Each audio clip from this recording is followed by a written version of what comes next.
Assalomu alaykum hurmatli biologiya ixlosmandlari. Botanikadan 3-darsimizga ham yetib keldik. Demak, sizlar bilan bugundan boshlab o'simliklarning vegetativ organlari bilan tanishamiz. Demak, bugun ko'rib o'tadigan vegetativ organimiz bu ildiz hisoblanadi. Ana endi ildizning vazifalarini ko'rib o'tsak. Ildiz bu yuksak o'simliklarning vegetativ organi. Uning birinchi muhim vazifasi bu o'simlikni tuproqqa biriktirib turish. Ikkinchi vazifasi esa tuproqdan suv va unda ergan mineral tuzlarni shimadi va o'simlikning yer usti qismiga yetkazib beradi. Keyingisi o'zida zaxira oziq modda to'playdi va vegetativ ko'payish uchun ham xizmat qiladi. Ayrim o'simliklar uchun ildizning novdadan muhim farqli belgisi bu barg hosil qilmaydi. Xo'p, ana endi ildiz turlari bilan tanishib chiqsak. Demak, mana bu yerda ildiz tasvirlanyapti. Mana bu tuproqning ostki tomoni, bu esa tuproqning yuqorgi tomoni. Demak, mana bu tuproqning yuqori tomonida yashil rangda turayotgan narsa bu poya hisoblanadi. Ana endi ildiz turlari: birinchisi asosiy ildiz, ikkinchisi yon ildizlar va uchinchisi qo'shimcha ildiz. Har bir ildiz turini qanday hosil bo'lishini birgalikda ko'rib o'tsak. Misol uchun asosiy ildiz bu murtakdagi boshlang'ich ildizning bevosita o'sishidan hosil bo'ladi. E'tibor beramiz, asosiy ildiz boshqa ildizga qaraganda uzun va yo'g'onligi bilan farq qiladi va bu qayerdan hosil bo'lar ekan? Murtakdagi boshlang'ich ildizning bevosita o'sishidan. Keyingisi yon ildiz. Yon ildizlar asosiy va qo'shimcha ildizning shoxlanishidan hosil bo'ladi. Mana bu yerda ko'rishimiz mumkin, asosiy ildiz shoxlanishi natijasida yon ildiz hosil bo'ldi. Yoki mana bu yoqdagi qo'shimcha ildiz mana bunday keyinchalik shoxlanib ketsa ham yon ildizni hosil qiladi. Qo'shimcha ildizlar esa demak poyadan yoki bargdan hosil bo'ladi. Mana bu yerda ko'rishimiz mumkinki, poyadan hosil bo'lgan. Poyadan chiqib turibdi. Mana bu yerda esa begoniyaning bargidan. Begoniya o'simligida bargidan qo'shimcha ildizlar chiqqanini ko'rishimiz mumkin. Demak, takrorlab olsak, ildiz turlari 3 xil: asosiy, yon va qo'shimcha ildiz. Asosiy ildiz murtakdagi boshlang'ich ildizning bevosita o'sishidan hosil bo'lar ekan, yon ildiz asosiy va qo'shimcha ildizning shoxlanishidan hosil bo'lar ekan, hamda qo'shimcha ildiz poya yoki bargdan hosil bo'lar ekan. Ana endi ildiz tizimini ko'rsak, ildiz turlari birgalikda ildiz tizimini hosil qiladi. Xo'p, ildiz tizimi 2 xil bo'lyapti: o'q ildiz tizimli va popuk ildiz tizimli. O'q ildiz tizimiga e'tibor bersak, bunda murtakdagi boshlang'ich ildizcha o'simlik hayotda oxirigacha o'sishda davom etadi va asosiy ildizni hosil qiladi. Asosiy ildiz shoxlanib esa yon ildizlarni hosil qiladi. Qisqa qilib aytganimizda, o'q ildiz tizimida asosiy ildiz o'simlik hayoti oxirigacha saqlanib qoladi.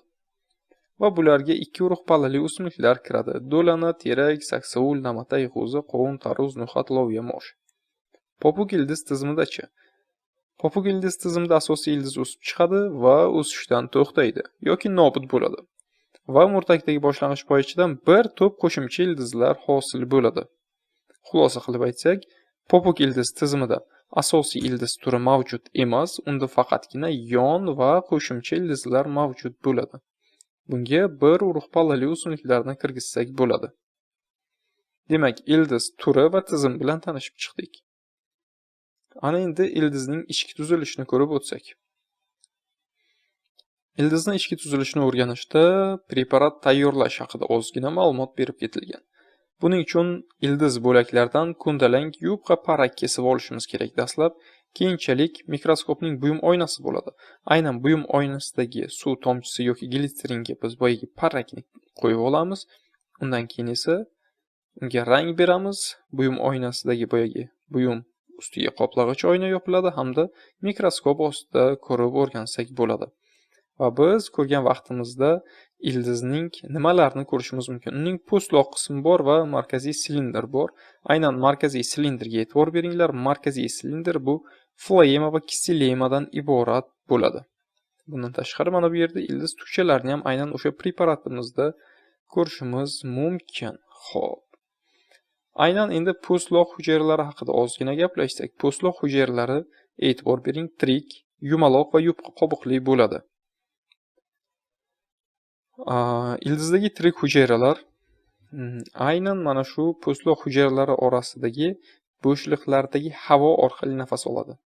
Ya'ni hozir bu yerda juda zich ko'rsatilyapti. Aslida bular orasida bo'shliqlar mavjud bo'ladi. Aynan o'sha bo'shliqlar havo bilan to'lgan va ildizdagi tirik hujayralar aynan o'sha orqali nafas oladi. Keyingisi, demak, ko'ndalanga kesilgan ildizning o'rta qismida qalin devorli yirik teshikchalar ko'rinadi. Bu teshikchalar o'rta qismdagi naychalardan iborat deyilyapti. Ya'ni mana bu yerda markaziy silindr flema va kisilemadan iboratligini ko'ryapmiz va markazida yana aynan yirik qalin devorli yirik teshikchalarni ko'rishimiz mumkin ekan. Endi mana bu yerda ildiz tukchalari bor. Shular haqida ham ozgina to'xtalib olsak.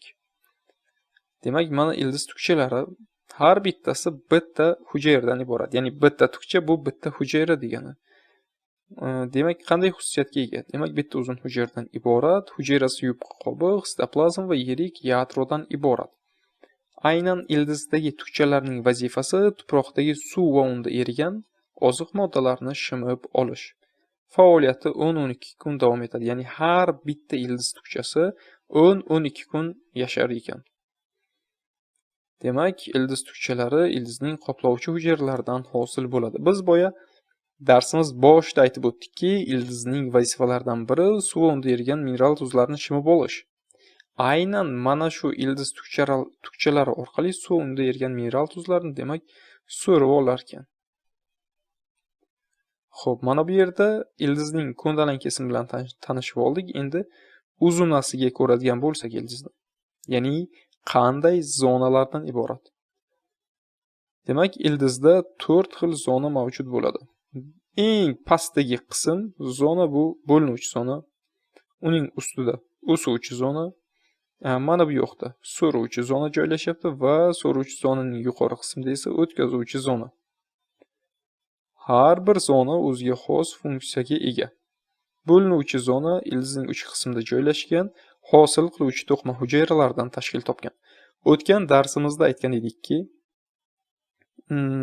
uchki hosil qiluvchi to'qima ildizning bo'linuvchi zonasida va o'sish konusining va kurtakning o'sish konusida bo'ladi deganmiz.